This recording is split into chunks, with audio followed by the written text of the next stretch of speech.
کیا آپ جانتے ہیں کچھ نیکیاں ایسی ہوتی ہیں جو انسان کے مرنے کے بعد بھی اس کے نامہ اعمال میں لکھی جاتی رہتی ہیں؟ یہ عام صدقہ نہیں، یہ ہے صدقہ جاریہ۔ ہم اکثر سمجھتے ہیں کہ صدقہ وہ ہے جو آج دیا اور ختم ہو گیا، لیکن اسلام ہمیں ایک ایسی سوچ دیتا ہے جو وقت سے آگے، قبر سے آگے اور قیامت تک جاتی ہے۔ صدقہ جاریہ وہ نیکی ہے جو ایک بار شروع ہو مگر اس کا فائدہ کبھی ختم نہ ہو۔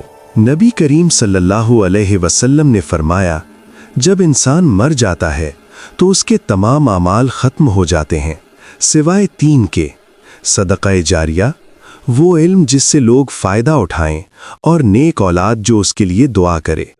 سوچیں، آپ خاموشی سے قبر میں ہوں اور آپ کے اعمال بڑھتے جا رہے ہوں۔ لیکن یاد رکھیں، ہر بڑا عطیہ صدقہ جاریہ نہیں بنتا۔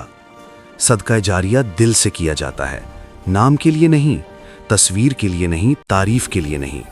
اللہ رقم نہیں دیکھتا، اللہ نیت دیکھتا ہے۔ آج کی دنیا فوری فائدہ چاہتی ہے، لیکن صدقہ جاریہ ہمیں ہمیشہ کا فائدہ سکھاتا ہے۔ یہ سوال کرتا ہے، جب تم بول نہیں سکو گے تو تمہارے لیے کون بولے گا؟ عام صدقہ بھوک مٹا دیتا ہے، صدقہ جاریہ نسلیں سنوار دیتا ہے۔ ایسی نیکی کریں جو آپ کے جانے کے بعد بھی آپ کا تعارف بنی رہے۔